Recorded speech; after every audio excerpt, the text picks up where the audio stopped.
บายดีมื้อนี้ห้าก็สิไปวัดสิไปถวายปูนนั่น1 ต้นกับพอแตงโมนี่นะอ้ายฮักเพิ่นก็มีปูน1 ต้นกับเงิน100 ดอลลาร์เพิ่นสิมามอบให้อยู่วัดส่วนเฮากับพอแตงโมกับปูน1 ต้นมีปูน1 ต้นแต่ว่าจ่ายเป็นเงิน1 ล้านกีบอันนี้ก็อ้ายฮักเพิ่นพามาปูน1 ต้นกับเงิน100 ดอลลาร์เป็นเงินแหละที่เราไปถวายวัดนี่นะฮะก็ที่ได้มาวัดเพราะว่าเพิ่น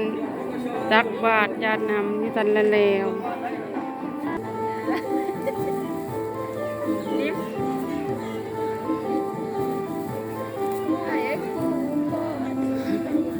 พอเพิ่นบินบ้านแล้วเฮาก็สิได้ไปถวายปูน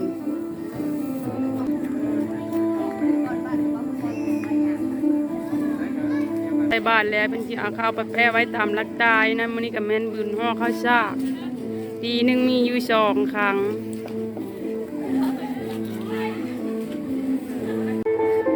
เพิ่นใส่บาตรแล้วก็เพิ่นสิมาใส่บาตรสวรรค์เนาะเป็นบ้านเงิน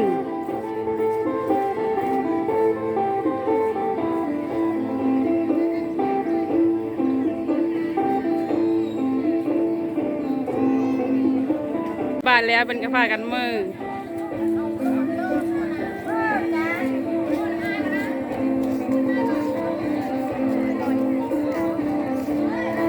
เอาได้ทางได้แล้วก็เขาไปจะกินมันได้มันสวยเลยเลยแนะนำไม้ท่านแล้วแล้วที่ร่างกายเอา3 ผ้า 4 ผ้าเราไปสร้างเป็นก้อนแข็งเยอะฟังไปกันท่านเจ้ากระทั่งเอาของเนี่ยอ่านซื้อทำไมเรื่องของเจ้าสาธุโมทนาครอบครัวเท่าดอนและนางสุดในถวายปูน1 ต้นเนาะในวัดเอาลงในเสียงครับเป็นจำนวนปัจจัยแสดงเอาเสียงลูกเอาเสียงลูกนั่น1 ล้านสาธุเอาต่อแม่กับครอบครัวลูกทั้งหมดเป็น3 ล้าน 7ลูกทั้งหมด3 ล้าน 7ต่อแม่กับครอบครัวเจ้าสังปทุมดีอยู่ต่างประเทศก็มีปัจจัยอยู่100 ดอลลาร์และกับปูนอีก1 ต้นถวายให้วัดโพไสยรามบ้านเมืองไสเมืองสปอร์ตแฟนสวรรค์เขตอาตมาพระพุทธมหานามงก็ได้หับเอาเด้อของทานจากตุญญาติโยมบ่ว่าสิเป็นทางต่างประเทศก็ดีครอบครัวเท่าดอนแล้วก็มีออกสุดก็ดีขอให้ได้บุญหลายๆเด้อบุญฟังบุญสู้มีแต่ความสุขความเจริญสุขกายสุขใจปรารถนาสิ่งใดสิ่งใดที่สอบประกอบไปโดยธรรมขอให้ความปรารถนาเหล่านั้นจงสำเร็จด้วยเถิดสา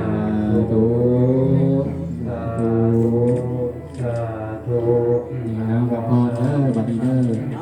สุขีติกายุโกภวะภิวาทนาสีริสานิจาวุตาปัจจานิโนจัตตารโอธรรมาวทันติอายุวันโนสุขังภาลังยติธรรมโมจะยังนิตาสิโตเปตนาบุษาจักตาอุลาลาภาลัญจะภิกขุนังมโนปาทินังตุมเหหิปุญญาปาสุทังอนาปะคันติสาธุเอาหลังโคนกันยาได้ครับเด้อบัดนี้เด้อได้บุญหลายๆเท่าไรก็ร่วมเบิดนี่นะ3 ล้าน 7บอก3 ล้าน 7เป็น3 ล้าน 7นะรวมปัจจัยทั้งเบิด3 ล้าน 7 แสนบอก3 ล้าน 7 แสนเนาะสาธุ1เป็นเงินดอลลาร์เขาหายเป็นเงินกีมาได้1 ล้าน 7โอ้สาธุโมทนาด้วยครับตั้งใจหุบแมวปานาอนุโมทนาทั้งโดนคนเด้อจะได้คนรู้ซ้อนนะครับท่านเอาโปรโมทนาต่อยอดทั้งชิมั่งตัว1 2 ตัวทางเชียง